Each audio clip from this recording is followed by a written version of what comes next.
बंद कर दो सभी। Good evening to everyone, welcome back to my channel M K maths classes. आज का हमारा जो टॉपिक है, आज हम टॉपिक जो हम लेंगे आज सिंपल इंटरेस्ट, साधारण ब्याज के बारे में आज हम बात करेंगे।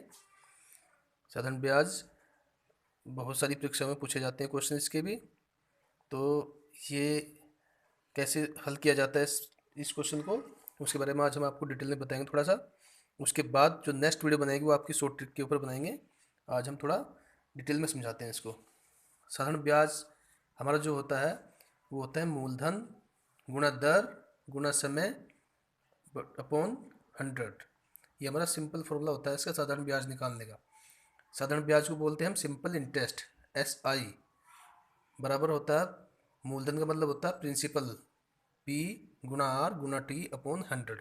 इसको हम ऐसे भी बोल सकते हैं। जहाँ SI जो हमारा होता है, SI का मतलब होता है साधारण ब्याज यानी कि सिंपल इंटरेस्ट। P का मतलब होता है प्रिंसिपल अमाउंट यानी कि मूलधन। R का मतलब होता है रेट, जिस दर से हम पैसे को उधार ले रहे हैं। T का मतलब होता है टाइम, समय। तो इस प्रकार से हमारे पास जो SI जो था हमारा वो P गुणा R गुणा T अपॉन 100 बन गया हमारा जनरल फॉर्मूला। इसकी हेल्प से हम प्रिंसिपल अमाउंट निकाल सकते हैं, कभी R निकाल सकते हैं, कभी T भी निकाल सकते हैं। तो इसके कैसे निकालते हैं, P R T को कैसे निकालते हैं, यहाँ देखो आप। P इक्वल टू जब निकालेंगे तो इस 100 की मल्टीप्लाई पहले क्रॉसिंग हो जाएगी SI के साथ, SI गुणा 100। और हमको पता है कि जब कोई वैल्यू मल्टीप्लाई में होती है यानी कि गुणा में होती है तो वैल्यू वो डिवाइड में चली जाती है। यानी कि हमने P की वैल्यू निकालनी है तो P को छोड़ देंगे ये पे ही, और उसके बाद जो R गुणा T बचा वो डिवाइड में चले जाएगा, जैसे हमने यहाँ पे किया। P इक्वल टू SI गुणा 100 अपॉन R गुणा T। ऐसे ही अगर हमको R निकालना है तो P गुणा T डिवाइड में जाएगा। तो R निकालने के लिए हमने क्या किया, SI गुणा 100 अपॉन P गुणा T। इसी प्रकार से T को भी हम निकाल सकते हैं, SI गुणा 100 अपॉन P गुणा R। ये हमारे फॉर्मूले हो गए सिंपल इंटरेस्ट के। हम इस पर एक एग्जांपल लेते हैं। जैसे सोहन ने एक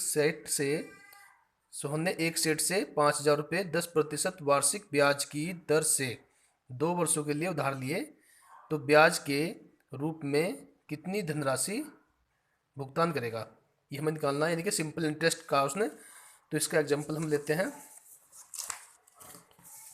सबसे पहले जो हमको दिया होता है हम वो लिख लेते हैं। तो हमारे पास जो मूलधन दिया था वो दिया था 5,000 रुपये। हमारे पास 5,000 रुपये मूलधन था, हम देख सकते हैं।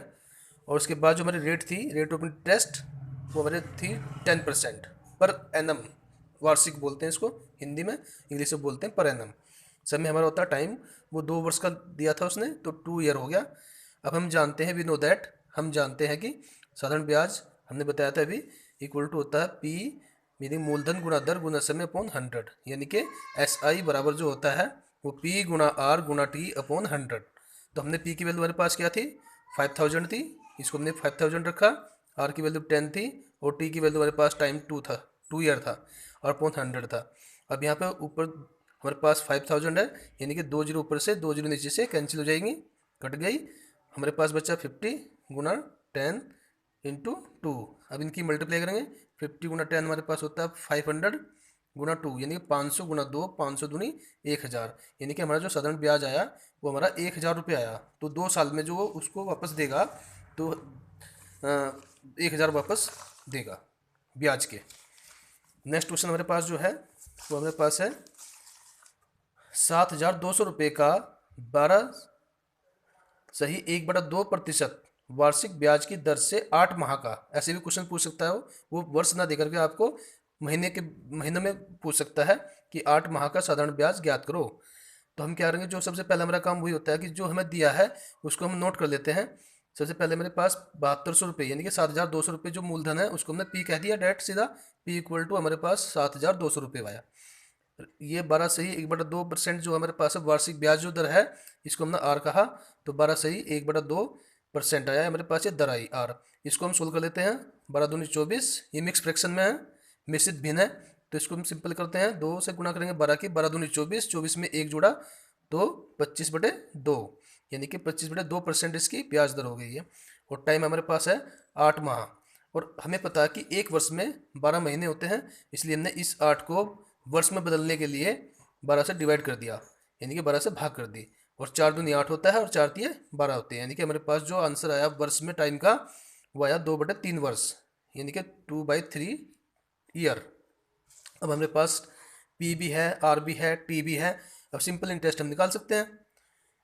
सिंपल इंटरेस्ट होता है पी गुना आर गुना T upon 100 equal to P की वैल्यू हमारे पास थी 7200, आर हमारे पास 25/2 था, और टाइम हमारे पास 2/3 था। तो यहाँ पे देखते हैं हम, और अपॉन में 100 हमारे पास है ही है, तो हमने क्या किया, इस 2 से 2 कट जाएगा। जब मल्टीप्लाई में कोई चीज़ होती है तो ऊपर से नीचे कट सकती है। नेक्स्ट हमारे पास जो बचा 7200 बचा गुना 25/3, ऊपर 25 बचा, नीचे 3 बचा था अपॉन 100। अब इस 3 से इसको हम डिवाइड कर सकते हैं, इन जीरो को छोड़ते हुए देखो 24 3 जा 72 होते हैं, यानी कि 3 से काटेंगे इसको, 3 दूनी 6, 3 चौक 12, 2 जीरो आगे आ जाएगी, तो 7200 का जो 3 से डिवाइड करेंगे 2400 हमारे पास आएगा। तो हमने क्या किया अगली बार नेक्स्ट में 2400 गुना 25 बचा हमारे पास, और नीचे 100 बचा, और इन 2 जीरो से 2 जीरो कैंसिल हो जाएंगी। हमारे पास बचा 24 और 25, ये हमने लिखा है 24 इंटू 25। तो इसकी मल्टीप्लाई जब हम करते हैं तो 600 रुपये आती है, तो इसका जो ब्याज हम देंगे वो 600 रुपये देंगे। तो ये हमारा सिंपल इंटरेस्ट हुआ। नेक्स्ट क्वेश्चन हम करते हैं इसके जैसे ही। और अब हमारे पास जो थर्ड क्वेश्चन है वो हमारे पास बनता है 1250 रुपये। अब हमारा नेक्स्ट क्वेश्चन हमारे पास है 1250 रुपये का 14% वार्षिक दर से 219 दिन का, इस बार दिन पूछे हैं तो दिन का पूछा है। पिछली बार हमने क्वेश्चन जो किया है उसमें था माह, इस बार दिन का पूछ लिया उसने कि 219 दिन का साधारण ब्याज ज्ञात करो। फिर हम इसका आंसर जैसे निकालेंगे, सबसे पहले जो दिया है यानी कि गिवन, उसको बोलते हैं गिवन। जो हमारे पास दिया है वो नोट कर लेते हैं।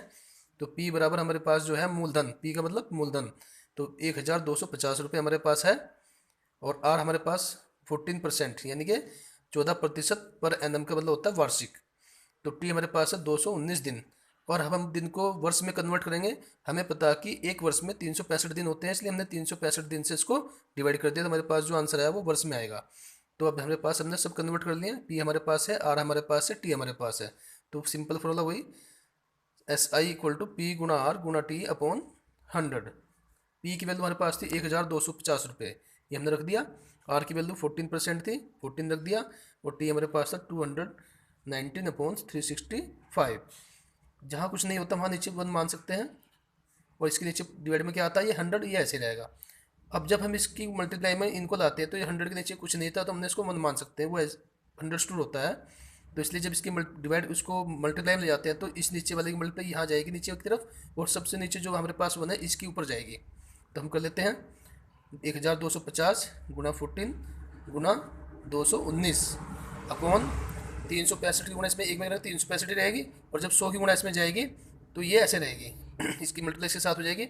अब एक जीरो से एक जीरो हमने कैंसिल कर दिया, हमारे पास बचा 125, ये हमने रखा ऐसे ही, और गुणा में रखा हमने कितना 100, गुणा में हमारे पास 14 था, 219 था, अपॉन हमारे पास बचा 365 इंटू 10। अब हमने क्या 5 से 10 को और इसको 125 को कैंसिल कर दिया। जब 5 से 10 को काटेंगे तो हमारे पास आएगा 2, 5 2 जा 10, और 5 से काटेंगे तो 5 2 जा 10, और 5 5 जा 25, यानी कि 25 पंजे 125 और 5 दूनी 10। तो ये कैंसिल दोनों एक सब्जेक्ट उसी से हुए।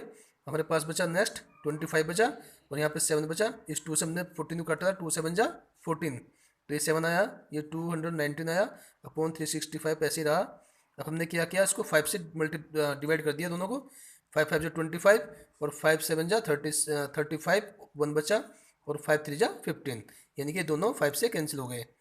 अब हमारे पास क्या बचा, 5 बचा, 7 बचा, 219 बचा, ये हमने रख लिया ऐसे 5 7 219 अपॉन 73। अगर मैं 73 से डिवाइड करता हूँ 219 को 3 बार चलता है, 3 3 जा 9, 3 7 जा 21, यानी कि 73 3 जा हमारे पास होते हैं 219। ये हो गया हमारे पास जो बचा 5 बचा, 5 7 जा 35 होते हैं, और 3 ऐसे रखा हमने। जब 35 की मल्टीप्लाई हम 3 से करते हैं तो 35 3 105 होते हैं। तो इस प्रकार से हमारा जो इसका आंसर आया वो 105 रुपये ब्याज देगा वो। तो इस प्रकार हमारा आंसर 105 आता है। अगर आपको ये वीडियो हमारी अच्छी लगी हो और आप हमारे चैनल पर नए हों तो हमारे चैनल को सब्सक्राइब करें, लाइक करें एंड शेयर करें। इस प्रकार की वीडियो हम आपके सामने लाते रहेंगे, और आपके जो इम्पोर्टेंट क्वेश्चन है वो आपको बताते रहेंगे। धन्यवाद।